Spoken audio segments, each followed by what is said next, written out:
Hi everybody, my name is Matt Svensson. I am a part of your EDAE 520 course, obviously, and I decided to do my historical topic in a speech form, mostly because it's a little bit out of my comfort zone and I kind of wanted to try something new.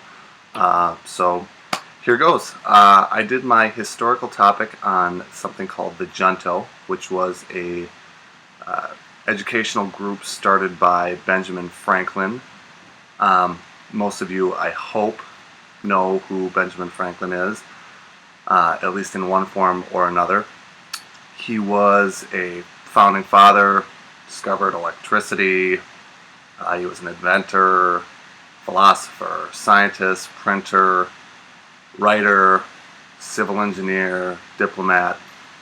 The list goes on and on.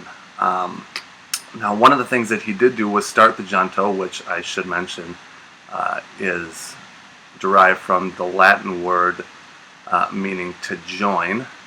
Now, according to his autobiography, Franklin started the group in 1727 when he was just 21 years old. And originally the group was called the Leather Aprons Club, but Franklin formed the group with his most ingenious acquaintances to get together once a week, every Friday night, originally in a tavern, which is where a lot of the best conversation happens, to discuss modern politics, philosophy, science, basically anything of interest to these learned men. So a lot of what they did was they would get together. There was a rule that at least once every 3 months, each of the members had to come up with an essay on any topic that intrigued them and bring it and present it to the group. Now, the group was semi-secret. They didn't want to be too out in the open, mostly for the fact, according to Franklin, that he did not want people who did not belong in the group trying to join the group, people to which they could not say no to. But much of what their purpose was, like I said, to discover and through discussion come up with new ideas, new thoughts, new ways of thinking. Now, another purpose of the Junto was to positively affect the community. They did not just want to discuss all of these ideas. They wanted to put forth a lot of them into action. Some of the main and frankly amazing things that came out of this group were the first fire department in Philadelphia. It's called the Union Fire Department. It actually stemmed from an essay that Franklin himself wrote about fire safety and how to isolate fires to one home, because at that time in the colonies, pretty much 95% of each building was wood, and if one caught fire, it was quick for another and another and another to catch fire. So Franklin wanted to figure out a way to isolate fires within the community, and actually started the fire department as an exclusive group where only the people within the group would save each other's buildings, which is a little counterintuitive to what we have now, but it did spur fire departments to spring up all across Philadelphia. In that time, communication was a little bit more difficult. It wasn't as fast, so you had to have it in smaller sects and neighborhoods, which is what eventually happened, and that was all because Franklin started the first fire department, which was actually called the Union Fire Department. Out of the Junto group also came the first public hospital in America, the Public Hospital of Pennsylvania. That started in 1751 and also came out of the Junto group, an essay from there, which I don't think I need to really dive into the importance of having something like a public hospital, at least to serve as a model for the rest of America to start different public hospitals within their own cities. Franklin was also the founder of the Academy of College of Philadelphia, which later actually became the University of Pennsylvania, which is now an Ivy League school. Something of note to that regard, the only other schools at that time in America were religious schools, and when I say religious schools, I mean a lot like private schools that we have today, where they had some sense of general education, but also had a core of religious teachings within that as well, and there was a lot of them were seminaries. Franklin, though, wasn't concerned about that aspect. He proposed actually the first modern liberal arts curriculum.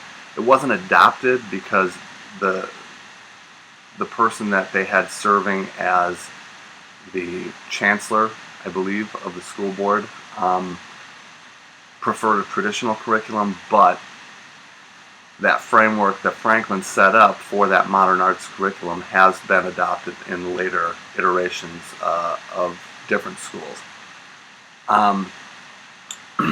Finally, one of the other things, and one of the most important things and main things I want to talk about that came out of the Junto, was the first public library of Philadelphia, and it actually was the first subscription and public library in the United States, which at that time wasn't the United States, but within the area that we now call the United States, the colonies, it was the first public library and subscription library. That library actually stemmed out of the Junto mainly because books were not cheap at that point in time. Printing was a bit of a more arduous process, so the main portion of what they wanted to do was gather all the books from the members of the Junto into one specific place where they could all,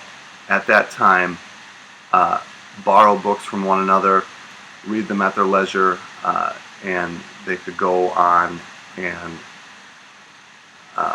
share their books, etc. So it was stemming from that they realized, even after they gathered the books of these relatively, for the time, wealthy men, learned men, that they didn't have enough. So they opened it up to more people to bring their books in, to donate their books, to gather books, and they started the first public library in the Americas. Now, some of the lasting effects of the Junto on America and American society, things that we just talked about: public hospitals, libraries, colleges with liberal arts curriculums, fire safety. There was a police department that was started from the Junto. Things like that that served as models and examples for other communities to positively affect the greater good. So it's a pretty obvious lasting effect that the Junto had. Members were later actually encouraged to start their own groups. Now, it began initially as the 12 because they wanted to advance themselves, they wanted to do all sorts of different things, but they didn't want to open it up to people who did not need to be there. Well, they later realized that maybe that was a little bit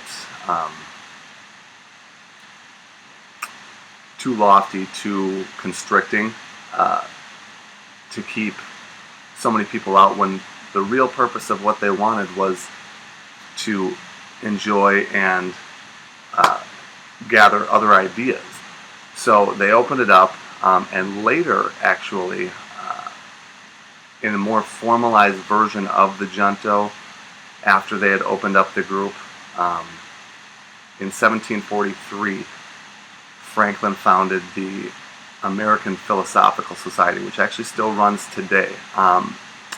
The goal of the Philosophical Society is to further knowledge.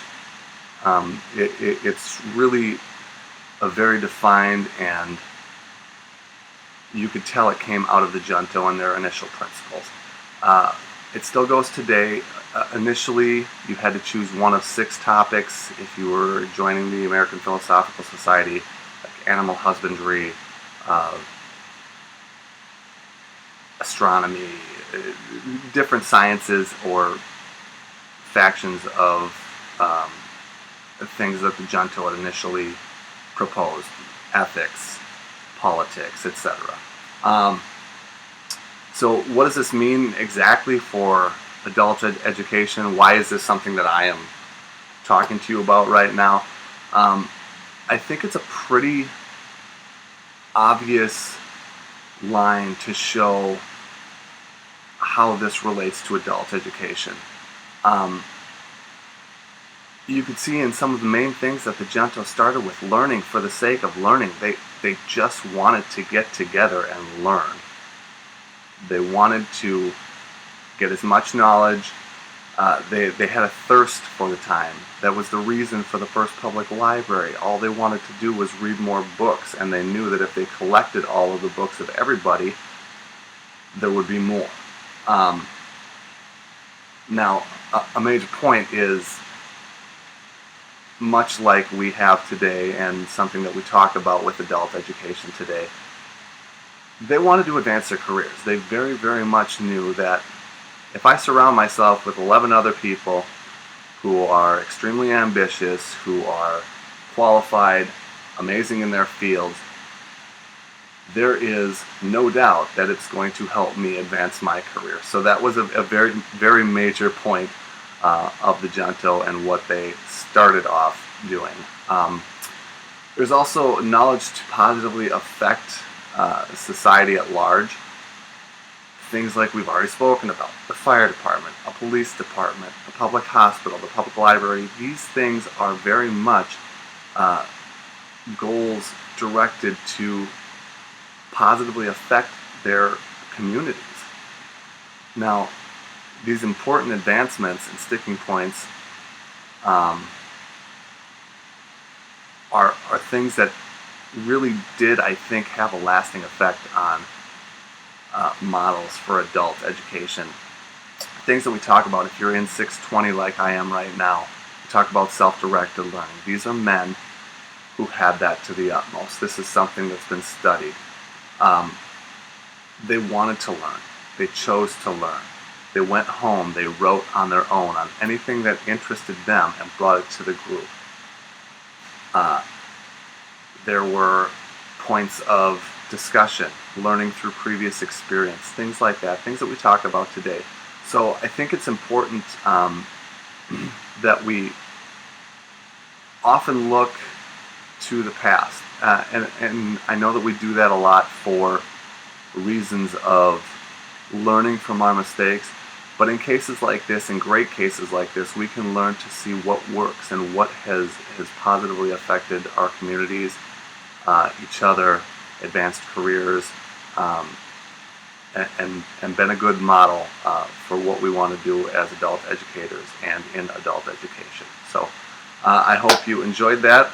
This is my first foray into recording myself and then putting it out there. So I hope you enjoyed it. I will talk to you all on the discussion boards, and I will ask a few questions there, and we will take it from there. Thanks so much. Appreciate it. Have a good one.